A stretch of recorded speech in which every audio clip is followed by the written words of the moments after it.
Hello, আসসালামু আলাইকুম। ফায়দাত ভাই ব্লগে সবাইকে শুভেচ্ছা। আশা করি আপনারা ভালো আছেন। আমিও ভালো আছি।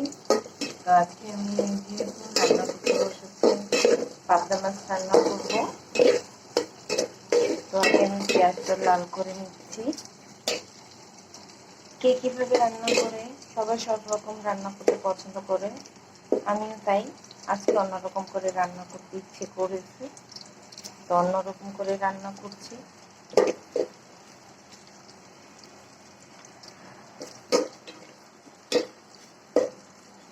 এই যে পেঁয়াজটা লাল হয়ে যাচ্ছে। ভাতের চালটাও নিয়ে নিয়েছি, এক চুলা ভাতটা চাল দিই। এখানে আবার আমি আলু সিদ্ধ করে নিয়েছি, এখানে ডালটাও তৈরি করে নিলাম। তো তাড়াতাড়ি করে সবকিছু করে আমার পেঁয়াজটা লাল হচ্ছে। আলু সিদ্ধ আমার মেয়ে খায়, তো উনি ভর্তা ছাড়াও কিছু খেতে চায় না। তো মাছ টাছ খুব কম খায়, তো ভাবলাম তো ওর জন্য আলাদা করে একটু ভর্তা রান্না করে দেয়। বাচ্চাকে কোলে হয়ে রান্না করতে হচ্ছে আমার। তো এই তো বললাম যে খুব প্রবলেম হয়ে যায়, সংসারে ছোটো বাবু থাকতে কিছু করা সম্ভব না। তো তো আগে অনেকই ছোট ছিল, তো কিছু করতে পারতাম না। এখন তো একটু বড় হচ্ছে, আরও দুষ্টুমি করে।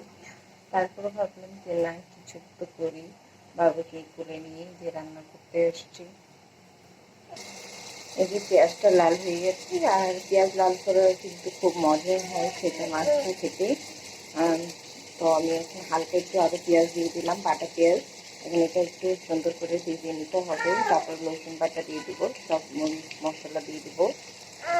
এই তো আমি সব মশলা দিয়ে দিয়েছি, আমি মাছটা দিয়ে দিয়েছি। একটু চাচ্ছি মানে এটা একটু ঝামার দেবো, সামান্য একটু পানি দিয়ে এটাকে একটু সুন্দর করতে হবে। দেখতে পাচ্ছেন বাবুর ওয়াকারে বসেও কোনো লাভ হচ্ছে না। বাবা তো বসবেই না ওয়াকারে। আমি কিচেনেই চলে যাচ্ছি, কিচেনে তো কিচেনেই থাকবে, আমার সঙ্গে থাকবে। তো আমি এখন কী করবো, আর করে নিয়ে রান্না করবো। ভর্তাটাও করে ফেলছি। ভর্তা হয়ে যাওয়ার পর সব কিছু রেডি করে নিয়েছি সব। এখন বাবু আর আমাকে কিছুই করতে দিচ্ছে না, ও রান্নাঘরে দেখবে না আমার সাথে। তো এখন চলে যেতে হবে, আর কি করবো, যা করেছি সেটা ছড়িয়ে এখন বাবুকে একটু ঘুম পাড়াবো, না হলে আর না হলে বাবু আমার সাথে একটু খেলা করবে। এটাই এখানে মাছটা হচ্ছে, সেগুলো এই পানিটা শুকলে আর এই পানিটা দিব, মাছটা হয়ে যাবে, তাহলে তুলে ফেলবো। এখানে ভাতটাও হয়ে যাবে, আমার ভাতটা দিয়ে দিয়েছি। তো ভাত হয়ে গেলে হয়ে যাবে খাবার শেষ। তো আল্লাহ হাফেজ, সবাই ভালো থাকবেন, সুস্থ থাকবেন, আমাদের জন্য দোয়া করবেন। আমি বাবুকে নিয়ে যাচ্ছি, বাবু একটু ঘুম পাড়াবো, কারণ সকালবেলা সবাই ঘুমিয়ে আছে। তো এখন বাবুকে ঘুম পাড়িয়ে